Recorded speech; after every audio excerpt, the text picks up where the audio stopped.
Last one sentence के अंदर क्या आता है हमारे पास, ऑब्जेक्ट। अब हम देखते हैं कि ऑब्जेक्ट क्या होता है। अब हम देखते हैं कि ऑब्जेक्ट क्या होता है। ऑब्जेक्ट, हाँ ठीक है इस पर। ऑब्जेक्ट क्या होता है, जो होता है ना receiver of the action. Object क्या होता है, ऑब्जेक्ट होता है रिसीवर ऑफ द एक्शन, जिसके ऊपर काम हो रहा हो। अभी हम आज से पहले आपके माइंड में क्या था कि अगर आपने ऑब्जेक्ट का माइंड देखना है, अगर आपसे पूछे कि ऑब्जेक्ट क्या होता है तो आप ये कहते ऑब्जेक्ट होता है जिसके ऊपर काम हो रहा हो, या फिर जो काम जिसके ऊपर होता है, या जो एक्शन को जिसके ऊपर काम हो रहा होता है वो होता है हमारे पास ऑब्जेक्ट। लेकिन आज आपके बारे में ये बात सही है, जो आपने पढ़ा हुआ है या आपने सुना हुआ है या अगर पहली दफ़ा आए हैं तो आपको मैं बताता चलूँ कि जो जिसके ऊपर काम होता है वो ऑब्जेक्ट होता है, या जिसे हम कहते हैं रिसीवर ऑफ द एक्शन, जिसके ऊपर काम हो रहा था वो ऑब्जेक्ट होता है। लेकिन हम उसको सेंटेंस के अंदर पहचान कैसे कर सकते हैं कि ये ऑब्जेक्ट है, वो भी मैं अब आपको अभी बताता हूँ, ताकि आपको पहचान पता चले कि ऑब्जेक्ट क्या होता है। तो अब देखें ऑब्जेक्ट क्या होता है। ऑब्जेक्ट होता है, इसकी डेफिनेशन सिंपल अगर आप देखें वो होता है receiver of the action. Receiver of the action, जो एक्शन को रिसीव कर रहा होता है ना, जिसके ऊपर काम हो रहा होता है, वो हमारे पास क्या होता है, ऑब्जेक्ट। यहाँ पर मैं लिख देता हूँ जिसके ऊपर काम हो रहा हो। अब भाई होगा क्लियर हो गया होगा कि जिसके ऊपर कोई काम हो रहा हो वो हमारे पास क्या कहलाता है, वो हमारे पास कहलाता है ऑब्जेक्ट। लेकिन आपने उर्दू में ज़्यादा कंफ्यूज नहीं होना, ताकि मैं आपको इंग्लिश में ही चीज़ें समझ आ रही हैं, चलो लिखा रहने दे, कोई मसला नहीं है, ताकि आपको रिसीवर ऑफ द एक्शन क्या कहलाता है हमारे पास, ऑब्जेक्ट कहलाता है। अब कैसे, जैसे हम कहते हैं he is playing cricket. He is playing क्या, क्रिकेट। तो क्रिकेट खेल रहा है, तो यहाँ पर हमारे पास क्रिकेट क्या है, एक ऑब्जेक्ट है। ही इज टेकिंग टी, वो चाय पी रहा है, ही इज टेकिंग टी। अब मैं आपको एक कंसेप्ट की जो बात बताने जा रहा हूँ वो बड़ी मज़े की है। अब देखें, आज से पहले आपको पता चल गया होगा, ये जो मैंने आज से पहले आपको पता था सिर्फ वो बताया, लेकिन जो अब मैं चीज़ बताने जा रहा हूँ वो चीज़ बिल्कुल एक नई है आपके लिए, और शायद आपसे बहुत लोगों ने पढ़ी भी होगी, इसमें कोई दो राय नहीं है, लेकिन कुछ बात बच्चों के लिए नहीं भी होगी। तो आपने ये याद रखना है, जो ऑब्जेक्ट होता है वो हमें दो चीज़ों का आंसर कर रहा होता है। नंबर 1 व्हाट का, नंबर 2 होम का। ठीक है, व्हाट का मतलब क्या होता है, क्या, उर्दू में से कहते हैं क्या, या फिर होम का होता है किसे या फिर किसको। ठीक है, तो ये हमारे पास व्हाट दो चीज़ों का आंसर कर रहा होता है, एक क्या का और एक होम किसे या फिर किसको होगा। अब देखिए, अब मैं आपको एग्जांपल देता हूँ, अब आप खुद बताएंगे चीज़ों के दरमियान फ़र्क। जैसे कि इसकी पहली एग्जांपल है, मैंने लिखी थी ही इज़ टेकिंग टी, वो चाय पी रहा है। अब देखें, ही इज़ टेकिंग व्हाट, तो ही इज़ टेकिंग क्या है, ही इज़ टेकिंग व्हाट, वो क्या पी रहा है, चाय। तो यहाँ पर जो टी है ये क्या है, ये एक हमारे पास ऑब्जेक्ट है। इसने मेरे पास किसका आंसर किया, हमें व्हाट का आंसर दिया, तो ये हमारे पास क्या है, ये हमारे पास एक ऑब्जेक्ट है। समझ आ गई बच्चों। जैसे कि दूसरी एग्जाम्पल में लिखी थी he is playing, he is playing what, he is playing cricket. तो ये जो हमारे पास है he is playing what, what का आंसर किसने किया, क्रिकेट का। तो ये हमारे पास क्या है, ये हमारे पास एक ऑब्जेक्ट है। He is playing cricket in the ground, he is playing in the ground.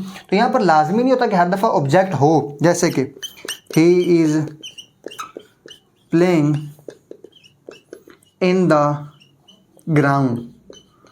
अब देखें, he is playing in the ground, तो यहाँ पर ही इज़ प्लेइंग, यहाँ पर व्हाट का आंसर नहीं है, ही इज़ प्लेइंग व्हाट।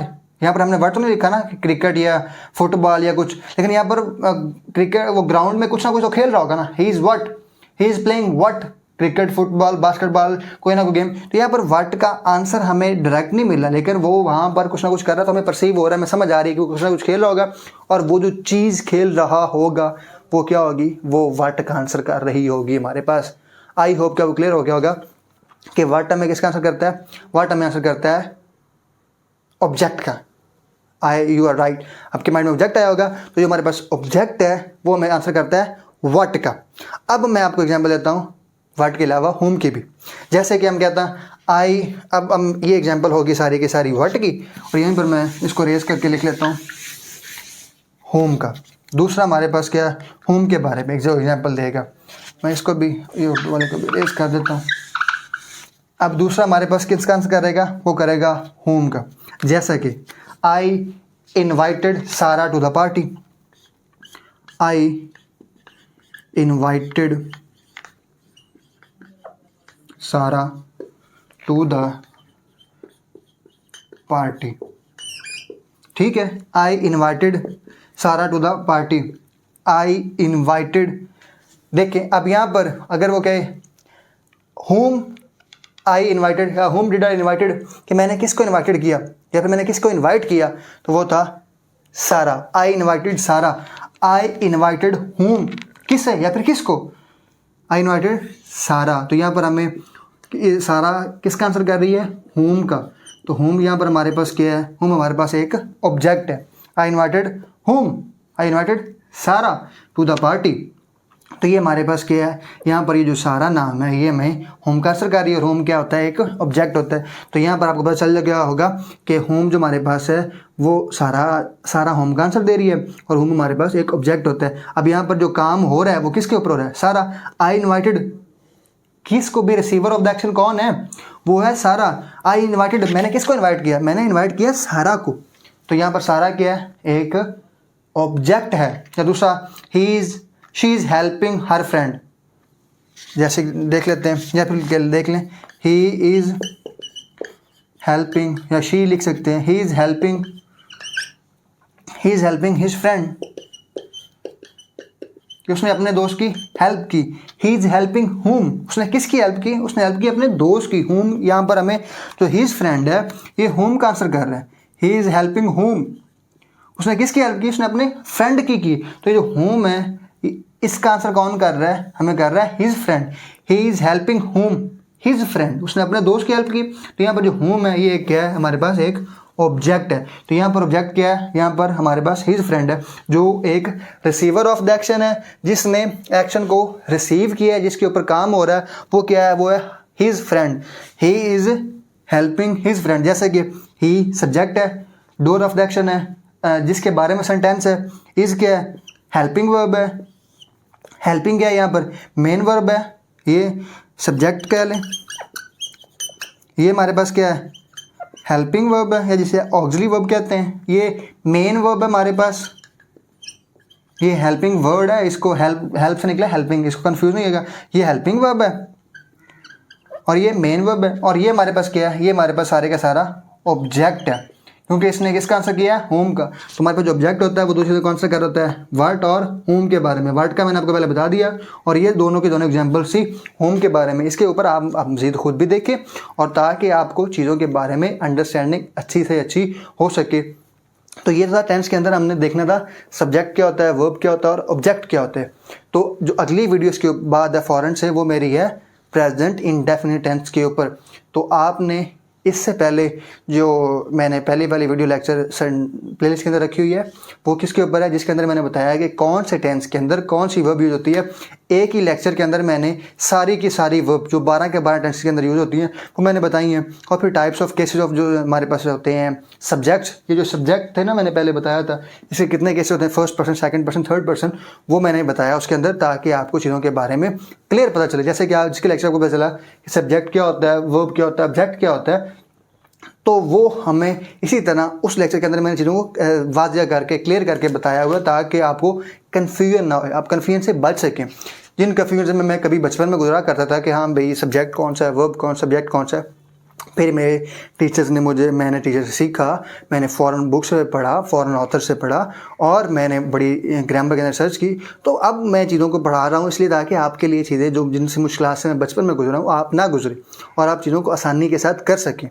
तो ये था हमारे पास आज का लेक्चर। मेरा नाम है यूनुस भट्टू और आप देख रहे हैं मेरा यूट्यूब चैनल। तो मेरे चैनल को सब्सक्राइब भी करें और अपने दोस्तों के साथ शेयर भी करें, इस चैनल को लाइक भी करें। या मेरा भी चैनल है और आपका चैनल भी है, क्योंकि इससे आप चीज़ों को सीख रहे हैं। तो अगर आप लाइक करेंगे तो इस तरह होता है कि वो फिर जो वीडियो होती है वो बाकी लोगों तक सर्कुलेट करती है, जितने ज़्यादा लाइक लोग करते हैं। तो लाइक करने का मतलब ये होता है कि ये जो नॉलेज है, ये जो वीडियो है इंग्लिश के ऊपर बनाई है, बाकी लोग भी जो दूर दराज गाँव में रह रहे हैं, जिनको पता ही नहीं होता कि वीडियो को बनाई है किसी आदमी ने या किसी उस्ताद ने, तो उन तक भी ये वीडियो जा सके।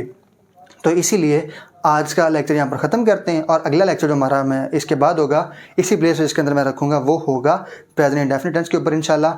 वो भी इसी तरह ब्रीफ लेक्चर होगा, जिसके अंदर मैं पहले आपको बताऊंगा प्रेजेंट इंडेफिनिट टेंस होता क्या है, और उसके बाद मैं ये भी बताऊंगा कि आप प्रेजेंट इंडेफिनिट टेंस की पहचान कैसे कर सकते हैं। आप कैसे पहचान सकते हैं भाई ये प्रेजेंट इंडेफिनिट टेंस है कि नहीं, और फिर प्रेजेंट इंडेफिनिट टेंस का जो प्रैक्टिकल यूज़ कहाँ कहाँ पर हो रहा है वो मैं आपको बताऊँगा। तो आज के लेक्चर के लिए यहाँ तक, अल्लाह हाफिज़।